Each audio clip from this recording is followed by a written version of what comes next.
Hi అండి. కొంతమందికి anti depressants work చేయవన్నమాట. 40s వరకు తీసుకుంటూనే ఉంటారు. కానీ ఆ 40స్కి వచ్చాక కూడా ఇంతకుముందు పనిచేసేటట్టు యాంటీ డిప్రెసెంట్స్ పనిచేయవు. ఇంకా డిప్రెషన్ మూడ్లో ఎక్కువ ఉండిపోతారనమాట. అలాగా ఎందుకు అంటే దీన్ని పూప్ అవుట్ ఎఫెక్ట్ అంటారు. అంటే anti depressant tachyphylaxis, sleep problems రావచ్చు 40s 50స్కి వచ్చాక, హార్మోనల్ షిఫ్ట్స్ ఉండొచ్చు, లైఫ్ స్ట్రెస్ ఉండొచ్చు. సో ఇట్లన్నిటి వల్ల యాంటీ డిప్రెసెంట్ టాకిఫిలాక్సిస్ వచ్చి యాంటీ డిప్రెసెంట్స్ పనిచేయకపోవచ్చు. First hormones and brain signals. విమెన్కి అయితే పెరిమెనోపాస్లో ఈస్ట్రోజన్ ప్రొజెస్ట్రోన్ స్వింగ్స్ ఉంటాయి, హార్మోనల్ స్వింగ్స్ ఉంటాయి. దానివల్ల ఇనీషియల్గా ఈస్ట్రోజన్ బ్యాలెన్స్ ఉంటుంది కాబట్టి సెరటోనిన్ డోపమిన్ని మేనేజ్ చేస్తుంది. ఎప్పుడైతే హార్మోన్ లెవెల్స్ చేంజ్ అవుతాయో ఈ యాంటీ డిప్రెసెంట్స్కి బాడీ రెస్పాన్స్, బ్రెయిన్ రెస్పాన్స్ కూడా షిఫ్ట్ అవుతుంది. So as a result depression may feel tougher to treat even with medication that once worked well. Next vasomotor symptoms and mood. పెరిమెనోపాస్లో విమెన్కి హాట్ ఫ్లాషెస్, నైట్ స్వెట్స్ ఇవన్నీ వస్తూ ఉంటాయి. So దానివల్ల brain స్ట్రెస్లో ఉంటుంది. So as a result antidepressants అంతగా పనిచేయవు. ప్లస్ స్లీప్ డిస్టర్బ్ అవుతుంది, మూడ్ చేంజెస్ ఫ్రీక్వెంట్గా వస్తాయి. ఏజింగ్. బాడీ అబ్జార్బ్ చేసుకోగలదు, బ్రేక్ డౌన్ చేసుకోగలదు, మెడికేషన్స్ని తీసుకోగలదు. కానీ యాజ్ యూ గెట్ ఓల్డర్ ఇవి డ్రగ్ బ్రెయిన్కి రీచ్ అవ్వడానికి, డ్రగ్ అబ్జార్బ్ అవ్వడానికి, డ్రగ్ అసిమ్యులేషను అంతా చేంజ్ అవుతూ ఉంటుంది. So as a result antidepressants may be less working. Brain adapts over time. కొంత టైం అయ్యాక బ్రెయిన్కి తెలిసిపోద్ది యాంటీ డిప్రెసెంట్ తీసుకుంటున్నారు అని. So resistance symptoms, tolerance like effects ఎక్కువైపోతాయి అన్నమాట. సో సేమ్ మెడికేషన్ డోస్ తీసుకున్నా సరిపోదు, ఎక్కువ డోస్ తీసుకోవాలి. Long term stress and cortisol. Ongoing stress వల్ల కార్టిసాల్ ఎక్కువగా ఉండడం వల్ల బ్రెయిన్ దానికి రెస్పాండ్ అవుతూ ఉండడం వల్ల, ఆఫన్ మూడ్ చేంజెస్ ఉండడం వల్ల, స్ట్రెస్ ఎక్కువ అవడం వల్ల, work stress, care giving relationships, health changes ఇట్లా అన్నిటి వల్ల డిప్రెషన్ కానీ యాంగ్జైటీ కానీ ఇంతకు ముందు కన్నా ఇప్పుడు stronger and harder to treat even if you are on antidepressant since long. Worsening sleep problems. Perimenopause sleep issues common. Night sweats, frequent waking, lighter sleep. So దానివల్ల మూడ్ డిస్టర్బెన్సెస్ వచ్చి brain respond to anti depressants change అవుతుంది.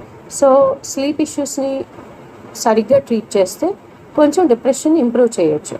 Next increased inflammation. Age అయ్యే కొద్దీ లో grade inflammation పెరుగుతూ వస్తుంది. So దానివల్ల depression కూడా ఎక్కువ అవుతూ ఉంటుంది. కొంతమందికి డిప్రెషన్తో పాటు కొన్ని auto immune conditions, metabolic syndromes add on అవుతాయి. సో దానివల్ల ఆ యాంటీ డిప్రెసెంట్స్ సరిపోకపోవచ్చు. Gut brain changes.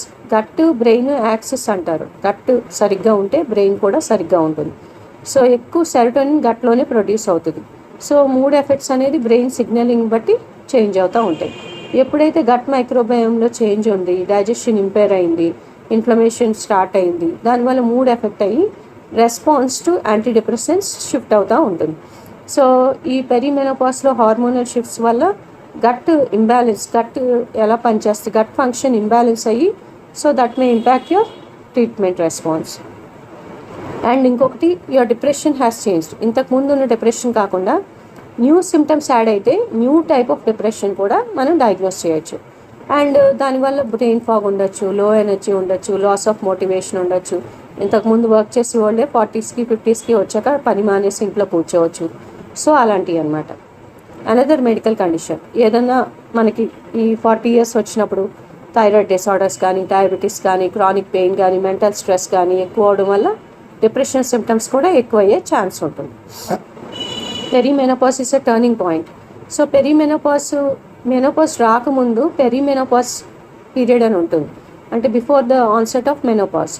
ఆ 1 to 12 months మనం పెరిమెనోపాస్ అప్పుడు యాక్టివ్గా ఉండి మన హెయిర్ స్టైలింగ్ చేసుకొని, మన బ్యూటీ స్కిన్ కేర్ తీసుకొని, మన స్ట్రెస్ లెవెల్స్ చూసుకొని, స్లీప్ హైజీన్ మెయింటైన్ చేసుకొని, హార్మోనల్ ఇంబ్యాలెన్స్ రాకుండా మనం మల్టీవైటమిన్స్ అలాంటివి తీసుకొని, బ్యాలెన్స్డ్ డైట్ తీసుకొని, ఆ మినిమమ్ ఆఫ్ ఎక్సర్సైజ్, ఫిజికల్గా యాక్టివ్గా ఉండి సెడెంటరీ లైఫ్ స్టైల్ ప్రివెంట్ చేసుకుని, ఒకవేళ లేడీస్ కూడా స్మోక్ చేయొచ్చు, ఆల్కహాల్ తీసుకోవచ్చు, అవి ఏమైనా ఉంటే అవి రెస్ట్రిక్ట్ చేసుకొని స్ట్రెస్ మేనేజ్మెంట్ చేసుకుంటే కనుక ఈ పెరిమెనోపాస్ అనేది ఇట్స్ ఎ టర్నింగ్ పాయింట్. ఆ తర్వాత 40s 50s దాటిన తర్వాత ఆ మెనోపాస్ ఫీల్ కూడా ఉండదు. కొంతమంది ఉమెన్కి చాలా హెల్తీగా ఉంటారు. మా మదర్ ఉన్నారు, 35 years 40 years అప్పుడే మెనోపాస్ వచ్చేసింది. కాకపోతే తర్వాత సైకలాజికల్ ఇల్నెస్ వచ్చింది, చాలా ఇబ్బంది పడ్డారు. కానీ because of the diet, because of the lifestyle changes she has made recently since 6 years or 7 years. Now she's in 60s or 65 plus tanu. She can do all the household activities, she can do all the grocery listing, బయటకెళ్ళి groceries తెచ్చుకుంటారు, అన్ని పనులు చేసుకుంటారు, ఇంటి పనంతా తనే చేసుకుంటారు without a made. So పెరిమెనోపాస్లో మనం జాగ్రత్తలు తీసుకుంటే అది మెనోపాస్ అయిపోయినా కూడా మనం హెల్తీగా ఉండొచ్చు. హార్మోనల్ ఇంబ్యాలెన్స్ వచ్చింది, బ్రెయిన్ స్ట్రోక్స్ వచ్చేస్తాయి, హార్ట్ స్ట్రోక్స్ వచ్చేస్తాయి అని ఎక్కడ పడితే అక్కడ మనకి ఇచ్చేస్తున్నారు, ఏంటిది ప్యాంప్లెట్ ఇచ్చేస్తున్నారు. ఎక్కడ పడితే అక్కడ ఇంకా మెనోపాస్ వచ్చేసాక బ్రెయిన్ స్ట్రోక్స్ వచ్చేస్తాయి, ఎందుకంటే విమెన్కి ఈస్ట్రోజన్ ప్రొజెస్ట్రాన్ ఇంబ్యాలెన్స్ ఉంటుంది. అలాగేం లేదు, పూర్వం కాలం ఆడవాళ్ళకి ఎవరికి స్ట్రోక్స్ వచ్చేవి కాదు. ఎందుకు? ఆ పెరిమెనోపాస్ అప్పుడు వాళ్ళన్నీ సిమ్టమ్స్ చూసుకొని ఇంట్లో హోమ్ రెమెడీస్ చేసుకొని జాగ్రత్తగా మేనేజ్ చేసుకొని, మెనోపాస్ వచ్చాక కూడా జాగ్రత్తగా కాల్షియం లెవెల్స్ సరిగ్గా ఉండేటట్టు చూసుకొని, హార్మోనల్ ఇంబ్యాలెన్స్ లేకుండా బ్యాలెన్స్డ్ డైట్ తీసుకొని, ప్లస్ ఇంట్లో పనులు ఎక్కువ చేసుకునేవారు. ఎవరైతే ఫిజికల్గా యాక్టివ్గా through out the day without disturbances, sedentary లేకుండా ఎవరైతే ఉండగలుగుతారో వాళ్ళకి మెనోపాస్ కూడా చాలా హ్యాపీగా ఉంటుంది. Thank you. Please subscribe.